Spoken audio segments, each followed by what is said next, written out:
Random House Audio presents A Great Improvisation, Franklin, France, and the Birth of America, by Stacy Schiff, read for you by Jason Culp. In December 1776, a small boat delivered an old man to France. He had just withstood the most brutal voyage of his life. For 30 days, he had pitched about violently on the wintry Atlantic, in a cramped cabin and under unremittingly dark skies. He had barely the strength to stand, but was to cause a sensation. At the time he set foot on French soil, Benjamin Franklin was among the most famous men in the world.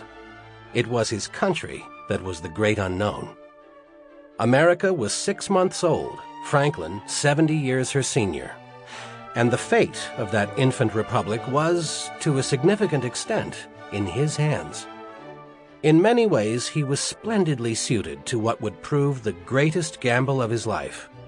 A master of the oblique approach, a dabbler in shades of gray, Franklin was a natural diplomat, genial and ruthless. He was enough accustomed to the foibles of man that he found no culture entirely foreign. He was possessed of a remarkably logical mind.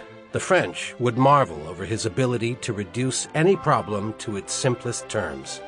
Above all, he took with him to the Old World something for which the Old World had an insatiable appetite: personal prestige. He was the world-renowned tamer of lightning, the man who had disarmed the heavens, who had vanquished superstition with reason. He was America's first international celebrity. Unlike the other founding fathers, Franklin had no great taste for political debate. It was on the power of personality that he traded. And he left in Paris a greater and more accurate imprint than he did in America, where the audience was more parochial and less discerning. The French mission stands not only as his greatest service to his country, but the most revealing of the man. Franklin was at the height of his power, out of context, isolated, under surveillance, at odds with his colleagues. All births are messy, but America's was a particularly untidy and improvisational affair. Even among its most eminent minds, there were diverging objectives where foreign affairs were concerned.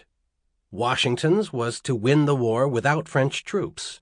John Adams was to win the war without a political attachment to France. Franklin's was to win the war.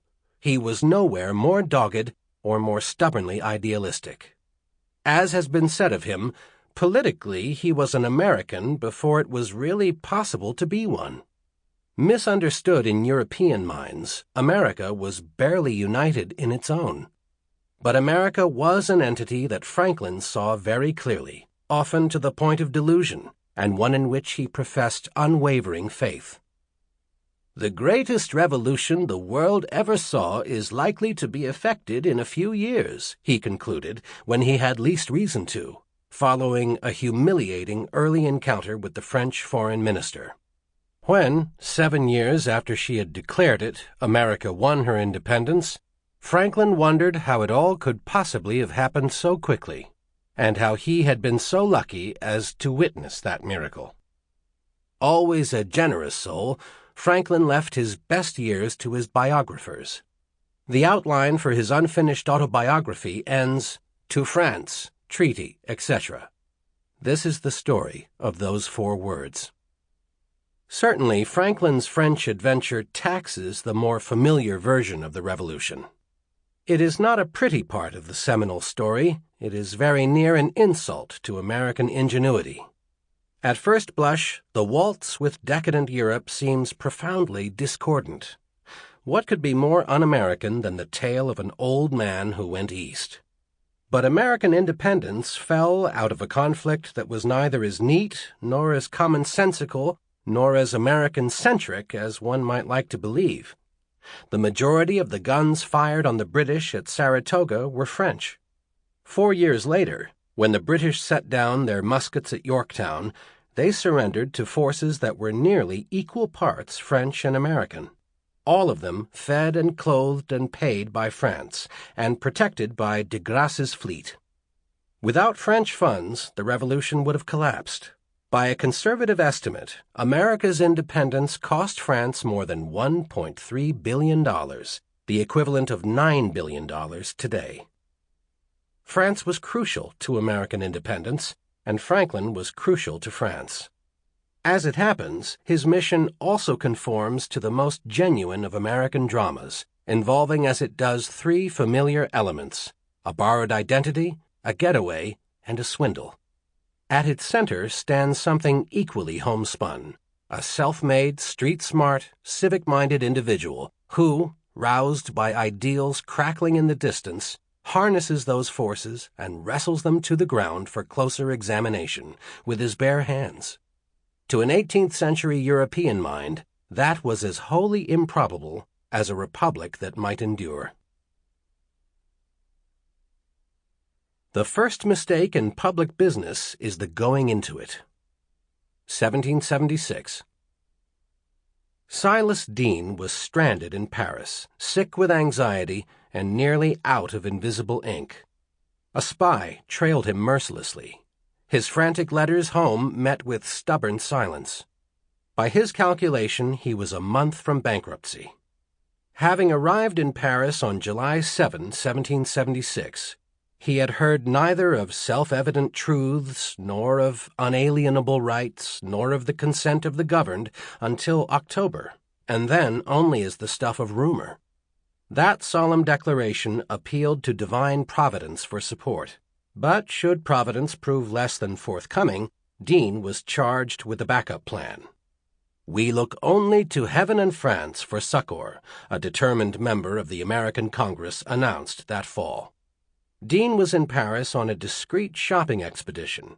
His list was a short one. The eminently presentable Connecticut businessman was to procure clothing and munitions for an army of 25,000 men. While he was at it, a ship of war would come in handy, as would a sense of where officially neutral France unofficially stood on the issue of American independence. In exchange, Deane had to offer only a young country's gratitude. He enjoyed no official title, no political powers, nor even the blessing of the Continental Congress. That assembly knew nothing of his assignment, which was at once public and private.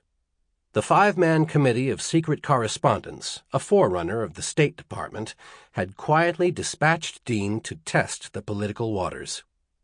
A lawyer and a 2-time congressional delegate, Silas Deane was a contentious man with a proclivity toward the shade in his business dealings.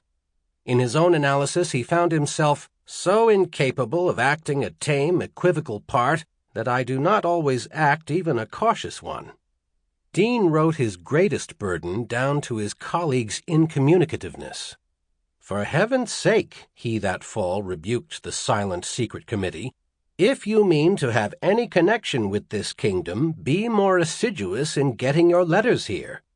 Britain's historic rival had long appeared the likeliest candidate to assist in their struggle. Sedition in America played as music to French ears. Where, then, asked Deane, were his instructions to approach Versailles? If it preferred for another emissary to do so, the Committee of Secret Correspondence had only to say as much. He would be happy to step aside. Words failed to convey his anxiety, sighed an addled Deane, who made no mention of the fact that in addition to being cold-shouldered and outmaneuvered, he was at a serious linguistic disadvantage. In his own estimation, he could read and understand French moderately well, but could write it not at all. If so, he was a faster-thinking man than history has allowed. Parisians were famed for their ability to discourse on 17 unrelated subjects before the Anglo-Saxon visitor could slip in a word edgewise. Deane left little record of his conversations, perhaps with good reason. As a rule, he was careful never to open his mouth before an Englishman. In a friend's estimation, that made Deane the most silent man in all of France, as I defy him to utter 6 consecutive words of French.